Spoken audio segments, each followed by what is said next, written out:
So, the best speedway in Australia, possibly the world, just wrapped up their 25th season. And 2.5 decades since its opening, this guy, Gavin Migro, is leading the way at the Perth Motorplex. And I've made other videos on how good the Motorplex is, but I really wanted to sit down with Gav to understand how he's been able to make a track that's built in such an isolated city a venue that people from all over the world want to travel to.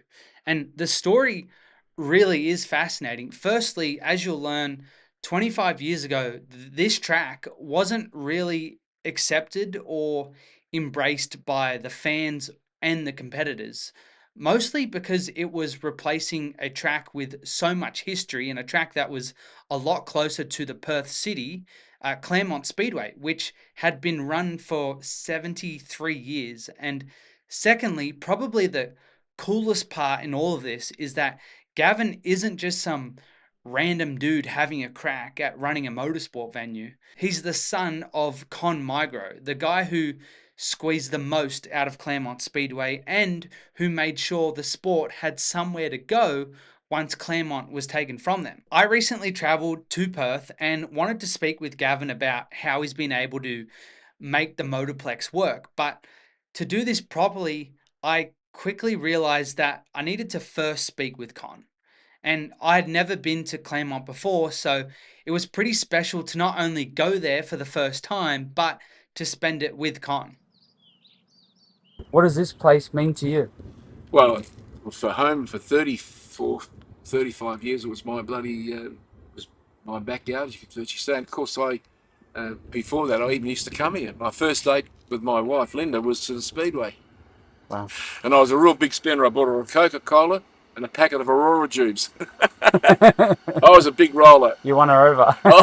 Oh, mate, I was smooth. How did the news come that the Speedway was going to be shut down? Richard Court, who I met when he was just an ordinary guy like you and I are, I met him as a young guy, and I said he ended up being the Premier of Western Australia. I said to him one day, I said, he said, how are things going, Con? I said, Richard, I said, I can't believe the amount of money that we're paying in rent that the Royal Agricultural Society treat us like we do. He said, oh. And I said, I've got a feeling, and this was years before this happened, I said, I've got a feeling that one day they're just not going to re-license. And he said to me, if that ever if anything like that ever happens, and I had nothing to prove it other than the fact of my feeling, the way they treat us, he said to me, I want you to make me a promise that if that ever happens, please make sure that I'm the first people that you personally ring, which I did. I rang him the day they advised us that at the end of this lease license agreement, they would not renew our lease license. When was that? That was in about 1997, that era.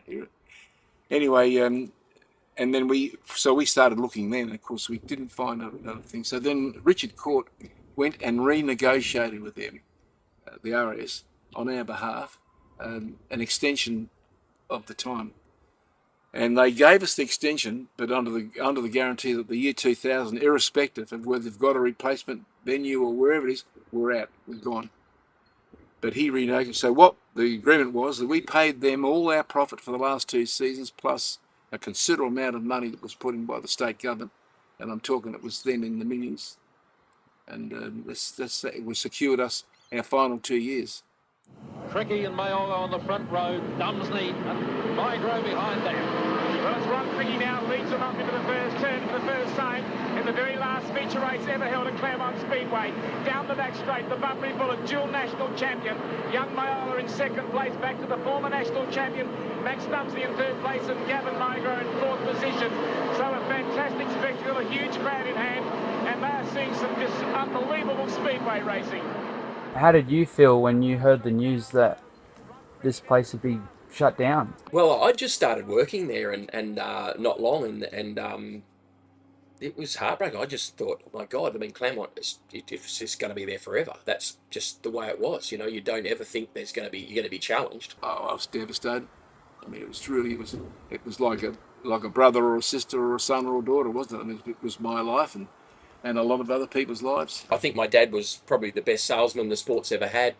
being the legend that he is, and he convinced everyone that it was the world's best venue. So when it was time to close, they didn't want in their perception, the world's best venue to close. But we had to get that behind our head. We had to then start looking for a place to go to. So it was locked in that the Speedway community needed somewhere else to race, a new place for a new track to be built. But not just for them, but Con shares how the Speedway build would also see the addition of a drag strip as well. It was started many years before we moved from the showground to a new relocation. And I went to Gary Migro and I said to Gary, I said, look, mate, you're looking for 60 or 70 acres of land. We're looking for 67 acres of land. There's no way in the world will the government provide for both sports 140 acres of land, 78. And I said, I can tell you now, I'll bet you my bottom dollar Speedway would get the nomination or the green light first. Oh, no, that'll never happen. I said, well, I'm telling you, I think if we're smart, we'd build it. Because I'd seen a place just out of San Francisco, way out of Sacramento, called Claremont, C-L-E-R, not C-L-A-R, Claremont. And they had a Speedway and a drag strip together. I thought, shit, that worked very successfully. Anyway, after a little bit of toing and throwing, I sort of convinced him that was the way to go, and he could see what I was saying was right. We dealt with the government and to find a location. My first choice was at the Perth Airport ground, the Forestfield or Kewdale marshalling yards alongside of Perth Airport. But they want us to go up north, up towards Wanneroo Road Racing Circuit. And I just said, well, if we go to Wanneroo Road Racing Circuit, I'm out. I just can't see. Because past Wanneroo, there was nothing. And then they come up with this Ankertel Road, Kwinana Beach. And I said, ooh, shit. But anyway, beggars can't be choosers. But the only thing I knew was halfway between Perth and Mandurah. Perth's a big city, and the second biggest city in Perth, in WA here, is Mandurah. So it was 35 minutes from Perth Central and about 45 minutes from Mandurah. So I knew that we had a big catchment area. At this time, not only had Con been running the Speedway, but Gavin had also been working at the track alongside his sprint car racing career as well. They both saw through the transition from Claremont to Kwinana, which proved to be a very shaky period for the sport in WA. Even right up until, we'd closed Claremont on March 31, 2000, they hadn't stuck a shovel in the ground here. And there was a lot of people leaving the sport because it was going to be all over. Isn't that a little bit crazy? Despite the final meeting at Claremont being held, and yes, a location was sorted, the sport at that point had no track to race at all. The Motorplex eventually took just 9 months to build, and Cotton told me that it didn't quite go to plan, and eventually all of that did take its toll in more ways than one. Now, it wasn't all beer and skittles. On the opening night of that ground, we couldn't get the people in the ground. It was so big. And that song, build up and they'll come, and they did come. They come in their thousands. And there were a lot of mistakes made. Like, for instance, we had test after test after test, but as soon as all the transport was plugged into the power and all the food kiosks, as we went to start them in, the place was plunged in darkness. So we were the first Friday night, and then the second week was the drag racing. So when they opened, they had no problem. And then we found out the next problem was that we couldn't get the public into the Motorplex on a Friday night, but just because of the general working people that were going from Perth to Mandurah or to those areas to live, you couldn't get into the bloody joint. It was just hours of traffic jams. We started with 9 sprint cars, 9 open cars, if you like, and 6 360s. That's what we started. 15 sprint cars open this night here. We had 9,800 people here, and some of them never came back. From Perth to Mandurah in those days, the freeway was handled by traffic lights. It was controlled by traffic lights. Once you get off the Narrows Bridge in Perth now, there's not another street light, traffic light, until you get to Bunbury. So 2.5 hours later, you don't see another traffic light. But we had traffic lights, and so that always added another 10 or 15 minutes to the trip. So bit by bit, the freeway got made more like a freeway, and then it was straight through. But by that time, if we'd kept going, we would have been completely broke. So we turned to Saturday night, and then we had to convince people that Friday night was not Speedway night anymore, it was Saturday night. Yeah, it was a struggle. Like the sport didn't want to go. I mean, I guess from my perspective, what happened is that the Speedway was in the city. It moved to the bush. Drag racing was in Pinjarra, about an hour south of here. So drag racing moved from what we consider the bush to the city, but two different cultures, two different scenarios that that created a cultural issue. So yeah, it was a real struggle for a number of years. So there was a lot of hatred in moving. People like what they like, and you know, so we had to really batten down the hatches, I guess, for a number of years, and then to until we could sort of turn it around. I just got to the stage. I said one night, I said, I'm out. I was asked, I mean, I lost personally a lot of money. You were financially Yeah, well, involved. shit, yeah. I was very much into it. And Gary said to me one night, he said, I think we better kick the tin again. And I said, well, if I was 10 years younger, yes, I would. But I said, I'm not prepared to do it now because it's not fair to Linda, that's Gavin's mum, if I was to blow that. So I said, no, I'm out. He said, oh, you wouldn't do that. I said, yeah. He said, well, we'll go home and sleep out, which I did. I went home and slept. I walked back and I said, I won't change my mind. He said, yes, sure. I said, no, I won't. Went back the next morning and said, no, I'm out. I find this all so odd because, I mean, we've had issues in Sydney with having Parramatta demolished and then the new track at Eastern Creek built. But the problems they face seem similar, but still different. And if you've ever been to or do visit the Motorplex, you'll get what I mean because it just seems perfect now when you go there. And to think that Con worked at Claremont for decades and then Gavin took on a major role is a pretty rare situation, and the sport is fortunate to have that continuity, but still, things didn't go to plan. The first time I drove on this track as a racer, I thought, oh my God, this is what sprint car racing is all about. But people weren't No, racing. no, and again, you should never tell people what they should or shouldn't like. But all we could try and do is just keep trying to encourage them to give us a chance to just make it better. And you know, it was a really tough time. I mean, we had a drag racing community that was like so up and about, which was great. They were passionate. Their officials were fun. Their races were so pumped up. This amazing community, you know, led by the then drag racing manager Peter Pike. They had that amazing community, and I wouldn't say I was jealous. I was envious to think, how do we do this? Yeah. We had a lot of sleepless nights. I mean, the frustration is that I kept saying to people, you know, you've got more than a house invested in your racing equipment, yet you're telling everyone about the cracks in the foundations, you know, of what it is, rather than saying what a great location, what great racing it puts on. I mean, in the first year here at the Motorplex, there was more passing manoeuvres in that first season than what Claremont had in 20 years. But how do you tell people that without me going knocking on everyone's door that's a Speedway fan and saying, hey, do you know what it's producing? So they had this incredible facility and this awesome track, but just a terrible culture there. And I remember actually growing up in Sydney with WA teams coming here to race weekly instead of Perth, or some of their teams actually just decided to hit the road. And I asked Gav how he managed to turn things around. And one thing that really surprised me was actually COVID. But just before we get into how things did get turned around, I wanted to give a quick plug for our partner, Credit One Equipment Finance. They are a huge reason why Sprint Car Hub has been able to make content that you enjoy watching. And not only have they helped us, but they can help you too. You could be in business for yourself. Maybe you own and run a transport business and are eyeing off a new truck or trailer, or a tradesperson needing another essential tool. This is a game changer for you. Check out Credit One Equipment Finance. They are Australia's top choice for financing for good reason.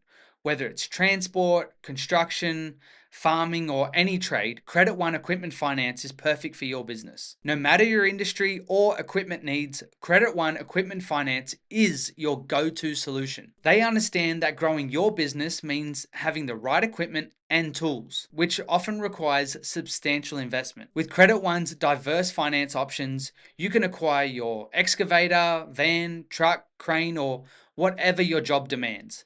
Don't just take my word for it. Check out the over 1,800 glowing 5-star reviews on Google. Yes, 1,800 and counting. For competitive rates and solutions that beat the banks and lightning fast loan approvals, check out creditoneequipmentfinance.com.au or click the link in the video description below.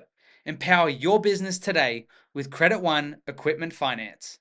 When the previous company, when Gary Mosevich sadly passed away 2015, I believe, and then 2016, our company decided to, company that we worked for, which is the Mosevich family, basically handed the business back to the government. So the government wanted to naturally keep it open because they've got this multi-million-dollar facility here that really should operate. So we sort of came. They employed all the staff that were here at the time, and and the cards were dealt with for speedway and for drag racing, which was going to be tough, and there was some significant budget cuts on how we were going to operate the venue. So I just sort of knuckled down and thought, well, this is the cards we've been dealt with. What's the alternative? What's the alternative is we shut the joint and we don't have a sport, and that's not acceptable. Like we've got to try and work together and unite. And so I went to the power brokers of Speedway, dropped in. I've got some great friends in all the classes, and I just went to see the top end of town, the sprint car guys, the late model guys, and the speed car guys, and went and spoke to them and said, guys, I need your help. We all have to unite, otherwise we could be shut down, and that cannot even be in our psyche. So we did that, and the teams united. They got better. They started to embrace a lot of the stuff we were doing.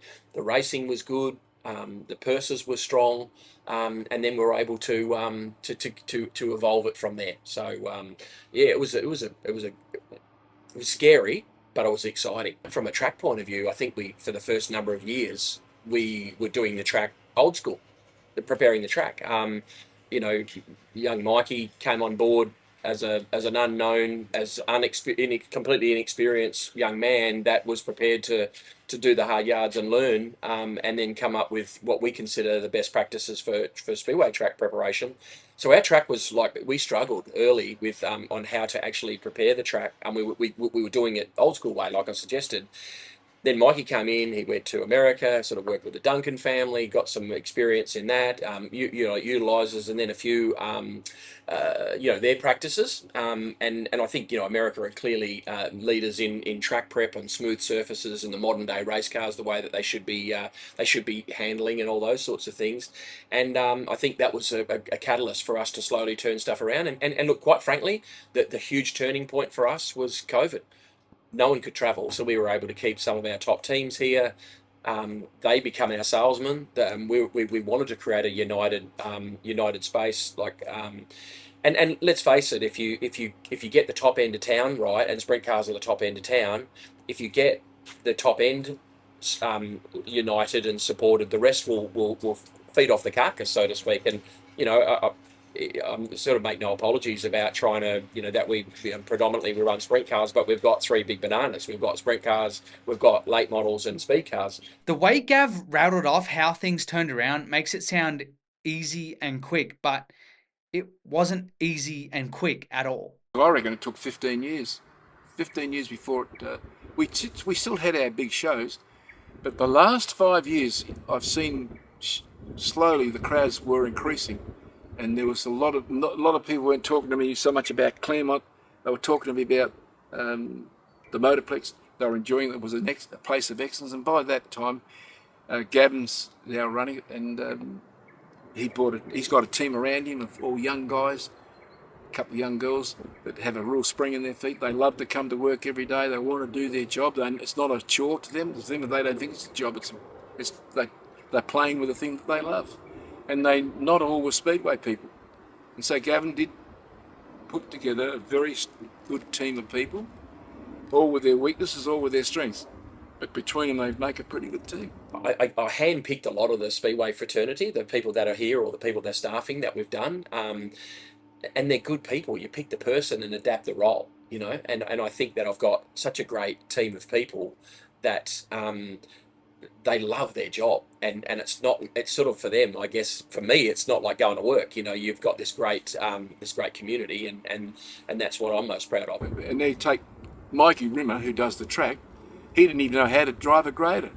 Gavin said, "Well, I'll teach you," which he didn't really, but he had a lot of natural ability. But Gavin sort of had to point him in the right direction. He didn't. He knew a little bit. Well, what he knew on Speedway, you could write on a postage stamp. But so Gavin said, "Well, join me and we'll make it work." One thing I made sure to ask was, is the Motorplex government funded? Because nowadays, most of the sport looks at the Motorplex and their success and they say, oh, well, they're just using government money. And Gav actually cleared a lot of that up for me. Look, this is a government-owned venue. It's privately owned. Okay, so the government, there's capital expenditure. They will put some capital expenditure in it, but 100% never into the actual operation of the venue. Other than we've got a big screen this year. It was a long time coming. Sadly, when Gary passed away in 2015, he told me that the Speedway was going to get a new big screen. 2015. Drag racing had got a new big screen, and I never complained, because at the end of the day, drag racing was booming, and that was his baby, and it's actually okay. And we didn't need one because we had a mobile one on a trailer, and then so it took 10 years for us to, or 9 years to actually to get to the Speedway to get a screen. So the government do spend money on stuff, but they don't spend anything on our operation. We are sponsorship, bums on seats is our revenue. There's no ifs, buts, or maybes. We don't get government funded. So when people say that, I mean, they're just ill-informed, and it's, they just don't get it. So Gav is now the manager of the entire Perth Motorplex, not just the Speedway. He's on the board of the SEG, which is the Sprint Car Entrance Group, which runs the main sprint car series in WA. And he's also on the board of Speedway Australia. So he's in a controlling, or I guess powerful, position within the sport. So I asked, what direction does he want to see the sport go, and what would he like to see change? And Gav actually answered all of that, and also gave an example about how back during COVID times, he actually tried to ensure the new Sydney Speedway facility was just as good, if not better, than the Motorplex. Where I'd like to see the sport is more unity, and there's just not. There's power struggles across the country that are just so unnecessary, not required. It's quite heartbreaking from my perspective. We love to share anything that we possibly can. I have great relationship with a lot of the tracks. They call regularly, or they come over and visit. And whatever they want, whatever they ask for, we have an open book. We supply fence designs to tracks. We provide our tractor lifting equipment. We supply that. Take photos, send it to the tracks. Mikey's worked with a number of tracks around Australia, so we've got an open door. We've spoken to the McCosker's track, and we speak to we've spoken to Warrnambool regularly. We speak to Drury all the time, and we've spoken to Mount Gambier from the time, and if whatever opportunities or offerings we can give, we're happy to give, because again, if we can help them in any way, whether it's track prep or some promotion, and one of the saddest things that I saw, even with Sydney Speedway when it was getting built, they come and saw us. We were on a committee. It was during the COVID time, and we were sitting in a teams meeting. There was Apex circuits in Sydney, and in the UK, and Formula One circuits and all that sort of stuff. And I said, look, here's the plans to our venue. You take whatever you want, and obviously got to fit a land holding, but here's the model. Like, we've stood the test of time. 20 odd years, the thing works. If we were going to do something different, I gave them a couple of tips that I would do different, but track size, perfect in my opinion. But again, if it's a land holding, you might have to squeeze it or whatever. But the facility, fence wise, that sort of stuff, no seating in the corners, seating in the straights, using best practices, those sorts of things to do. And they said, okay, cool, no worries, right. And I said, and then now watch every world expert that's never built a speedway or a motorsport facility get involved and tell you all the things that are wrong with the Motorplex, and they'll be from another state or whatever, even people from here, because they have an opinion, and that's all that matters in their world.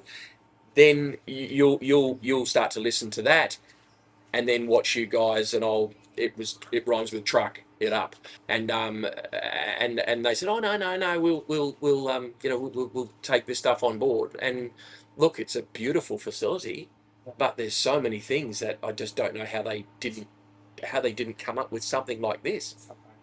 No, and But you know what? It's a great facility. They need to embrace it. The sport needs to embrace it. But there needs to be, you know, but it's hard because again, got to get the track right. You got to get that. It has to be commercially viable.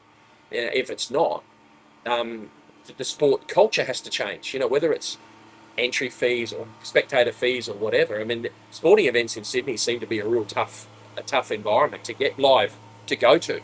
So that's a challenge. It did take a long time to get the Motorplex to where it is now. And unless you hear this story, you probably would assume that they've gotten lucky along the way. And after speaking with both Con and Gav, the one thing that just oozed from them both was their passion and pride for the sport and putting the sport first and even often before themselves. Luckily, they followed their instincts with what was best because despite the heartbreak of losing Claremont, 25 years later, I think it's pretty obvious that the Perth Motorplex was the way to go. What I loved about my dad is he never accepted Speedway as a secondary sport. Never, ever, ever. Yeah. He told the media, and hence, you know, he had access. Who picks up the phone and can ring a premier and get straight through? Do you miss this place? Yeah, I do. But I didn't. What I don't miss, and what I didn't miss, the grief that those people over there were giving. They were honestly, they were unreasonable, and maybe because I'm a pretty sensitive sort of person, I probably took a lot of it to heart. But it turned out, even where we are now, there was no room. Even now, the pits with the big transport, where would we fit them? There's just no physical room where you could put those transporters. Look, if we were running here now, we'd put the cars, we'd park all the transporters and that down in Stirling Highway and push them up the hill. Honestly, there's just no room here. Yeah. Not, you know, let's say last Saturday, there was 40 bloody sprint cars. Where would you put them? They would have taken up that whole area. And if you're running another couple of disciplines like late models or formulas, or even the bikes, although we don't run the bikes, but if you were running them, there'd be no room for them. Even now, the racing's by far supreme to what Claremont ever was. I mean, it was a beautiful old venue, but it would have been condemned now. Like, the fence was dangerous. That had a timber back fence with a steel plate on the front of it with fencing. Like, would it control or harness a 900 horsepower sprint car now? Probably not. It would have been shut down. So it probably did us a favour, quite frankly. They're really required for a lot of money to be spent, because forget about all this thing about the track. It was a very, very fast venue. I don't think there was a track anywhere near the speed it was doing. And that would have had to been rebuild a complete new safety fence. And on a Friday night, you can't believe it. You mightn't believe it, but I prayed every Friday night that nothing would go wrong. Because shit, they were going so fast.